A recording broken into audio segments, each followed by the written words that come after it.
سپارہ number 2 کے پہلے رکوع کے اندر اللہ رب العزت نے تحویل قبلہ کا واقعہ بیان فرمایا ہے۔ ہجرت مدینہ کے بعد 17 مہینے نبی پاک صلی اللہ علیہ وآلہ وسلم نے مسجد اقصیٰ کی طرف منہ کر کے نماز پڑھی۔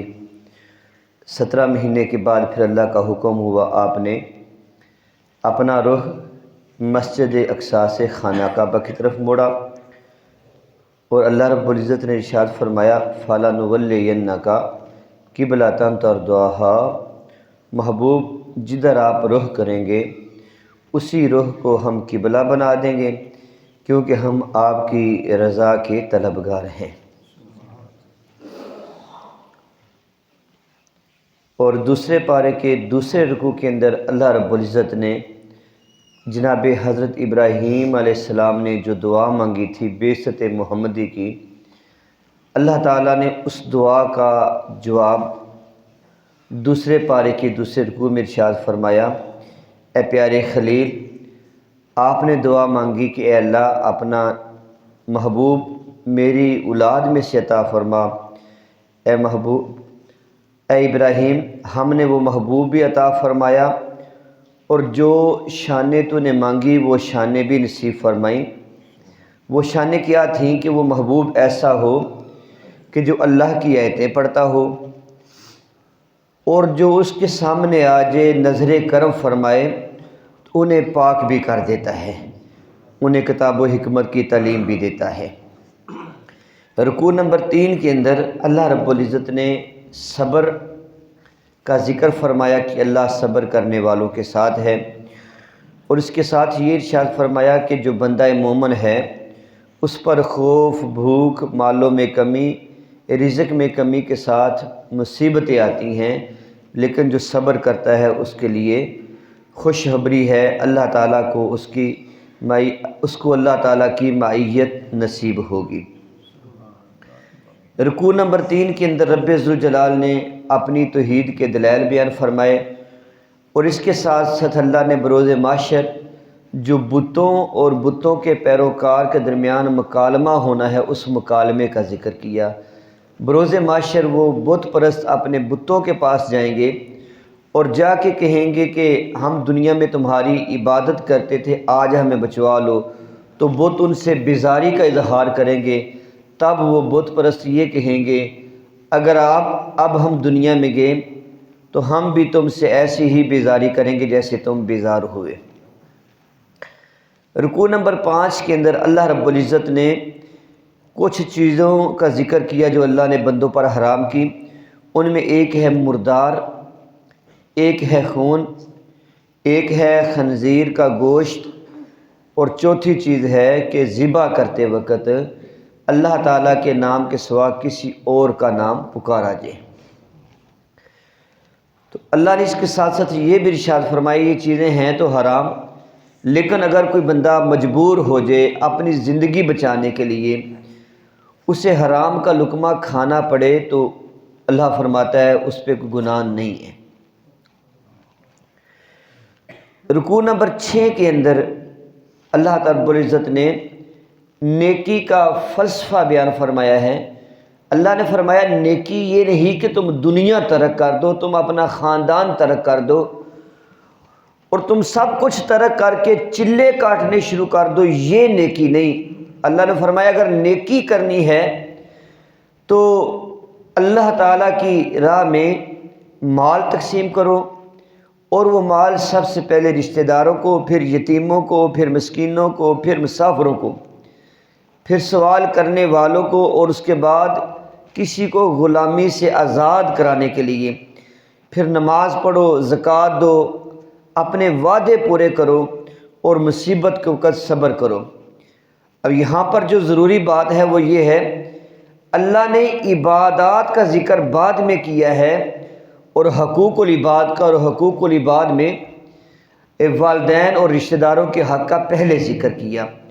تو ترجیحات کا تعین ہو گیا کہ اگر اپنے رشتہ داروں سے اچھا سلوک نہ کریں پھر چلیں، تبلیغیں، نمازیں پڑھیں، اس کا فائدہ نہیں۔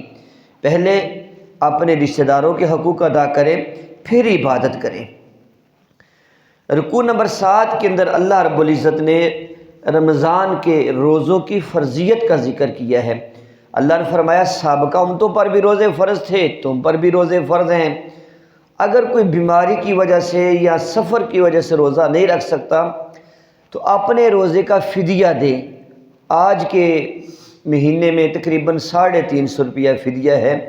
اگر کوئی بندہ روزہ نہیں رکھ سکا فدیہ دے لے، اور پھر جب بعد میں موقع ملے گا تو اس روزے کی قضا بھی دینی ہے، اور اگر وہ صحت یاب نہیں ہو سکا تو اللہ تعالیٰ اس کو معاف فرمائے گا۔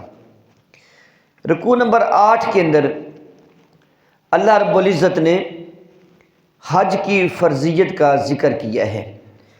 اب جب حج میں یہ تھا کہ زمانہ جہلیت کے اندر مشرکین مکہ نے اپنا حج تھوڑا رکھا تھا، اور جو لوگ باہر سے آتے تھے ان کا حج زیادہ رکھا ہے، تو اللہ رب العزت نے واضح فرمایا کہ نہیں، جو عبادت ہے وہ امیر غریب کے لیے ایک ہی ہے۔ حج کی عبادت کا بنیادی مقصد ہی انسانی مساوات ہے۔ اب دنیا کے جس خطے سے جو بھی لوگ حج کریں گے ان کی بولی بھی ایک ہوتی ہے، ان کا لباس بھی ایک ہوتا ہے، ان کے حج کے افعال بھی ایک ہی ہوتے ہیں۔ اور پھر زمانہ جہلیت کے اندر لوگ حج کرنے کے بعد اپنے ابو اجداد کا فخریہ ذکر کرتے تھے، شاعری کی مجلسیں لگتی۔ اللہ نے فرمایا کہ حج تمہارے ابا و اجداد کے ذکر کرنے کے لیے نہیں ہے بلکہ اللہ تعالیٰ کے ذکر کرنے کے لیے ہے۔ رکوع نمبر 10 کے اندر اللہ رب العزت نے ایک سوال کا جواب دیا ہے۔ صحابہ نے سوال کیا تھا کہ یا رسول اللہ ہم اپنا مال کس پہ خرچ کریں؟ اللہ نے فرمایا میرے محبوب ان سے فرمائیے سب سے پہلے والدین پر خرچ کریں، پھر رشتہ داروں پر، پھر یتیموں پر، پھر مسکینوں پر، اور اس کے بعد مسافروں پر۔ رکوع نمبر 11 کے اندر اللہ رب العزت نے یہ چیز ارشاد فرمائی کہ اگر کسی مسلمان نے شادی کرنی ہے تو کسی مسلمان ہی سے کرے، کسی مشرک سے، کافر سے نہ کرے، چاہے وہ کتنا ہی خوبصورت کیوں نہ ہو۔ تو جو لوگ کسی مرزائی یا مرزین سے شادی کر لیتے ہیں دنیا کے لالچ میں یا بیرون ملک جانے کے لالچ میں، وہ اس وعید کے اندر داخل ہیں۔ اللہ رب العزت نے اس بات سے سختی سے منع فرمایا ہے۔ رکوع نمبر 12 کے اندر اللہ رب العزت نے عورتوں کے حوالے سے ارشاد فرمایا کہ جب عورتوں کے مخصوص ایام چل رہے ہیں تو انسان اپنی بیوی کے ساتھ لیٹ تو سکتا ہے لیکن میاں بیوی والا کام نہیں کر سکتا، یہ حرام ہے۔ اور جس عورت کو طلاق ہو جائے اس کی عدت 3 حیض ہے، چاہے وہ 3 مہینے میں پوری ہو یا 6 مہینے میں پوری ہو، یہ عورت کی اپنی عادت پہ منحصر ہے۔ رکوع نمبر 13 کے اندر اللہ رب العزت نے ارشاد فرمایا کہ اگر انسان 1 یا 2 طلاقیں دے لے تو 1 یا 2 طلاقوں کے بعد وہ رجوع کرنا چاہے تو رجوع کر سکتا ہے، میاں بیوی کی صلح ہو سکتی ہے۔ اور اگر بندہ 3 طلاقیں دے دیں، چاہے اس نے غصے میں دی، اور طلاق ہمیشہ بندہ غصے میں ہی دیتا ہے، پیار میں کوئی نہیں دیتا۔ 3 طلاقیں دی ہیں، چاہے وہ اکٹھی 3 طلاقیں دی ہیں یا ایک ایک کر کے 3 طلاقیں دی ہیں یا وقفے سے دی ہیں، جیسے بھی 3 طلاقیں دی ہیں، اللہ نے فرمایا وہ بیوی اپنے اس مرد کے لیے ہمیشہ کے لیے حرام ہو جاتی ہے۔ اب اگر دوبارہ اس سے نکاح کرنا ہے تو اس کا ایک ہی طریقہ ہے کہ وہ عورت کسی اور جگہ شادی کرے۔ اب دوسرا خاوند فوت ہو جائے یا دوسرا خاوند اپنی مرضی سے طلاق دے دے، پھر وہ پہلے مرد کے لیے حلال ہو سکتی ہے۔ رکوع نمبر 14 کے اندر اللہ رب العزت نے بچے کی دودھ پلانے کی مدت کا ذکر کیا، فرمایا کم از کم 2 سال بچے کو دودھ پلانا ضروری ہے۔ اور پھر اللہ تعالیٰ نے اسی آیت کے اندر ایک بڑا اصول مقرر کر دیا کہ بیوی کے جملہ اخراجات، اس کا لباس، کھانا پینا، اس کی چارپائی، اس کا بستر، اس کا رزق، اس کے جوتے، اس کے کپڑے، یہ سب شوہر کے ذمے ہیں۔ اب ہمارے معاشرے کے اندر جو جہیز کی صورت میں سب عورتیں وہ جہیز لے کے جاتی ہیں، وہ اس آیت کے تحت غیر شرعی ہیں۔ اللہ تعالیٰ نے یہ ساری چیزیں مرد کے ذمہ قرار دی ہیں، اور یہ 13ویں رکوع کے اندر اللہ رب العزت نے ارشاد فرمایا۔ اور اسی کے ساتھ اس رکوع کے اندر اللہ نے فرمایا 14ویں رکوع کے اندر، جس عورت کا خامد فوت ہو جائے اس کی عدت 4 مہینے 10 دن ہے، اور جب عورت عدت میں ہے، سوگ میں ہے، تو کوئی اس سے نکاح کی بات نہیں کر سکتا جب تک وہ اپنی عدت پوری نہ کر لے۔ عورت کی عدت کے دوران اس سے نکاح کی بات نہیں کی جاتی۔ رکوع نمبر 16 کے اندر اللہ رب العزت نے بنی اسرائیل کا واقعہ بیان فرمایا، طالوت اور جالوت کا۔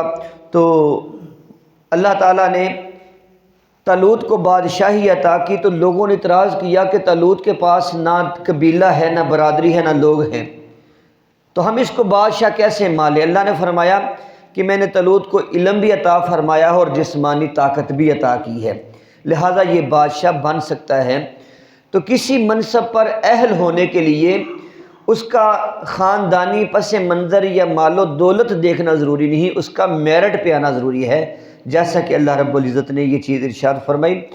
اور اس دوسرے سپارے کے آخری رکوع میں اللہ رب العزت نے حضرت داؤد علیہ السلام کا ذکر کیا۔ اب طالوت کے لشکر میں تھے، اور جب سارے لوگ ڈر کے پیچھے ہٹ گئے تھے، جناب داؤد علیہ السلام نے جالوت کا مقابلہ کیا اور جالوت کو قتل کیا، تو اللہ رب العزت نے ان کو بادشاہت بھی عطا کی، نبوت بھی عطا کی۔ صدق اللہ مولانا العظیم۔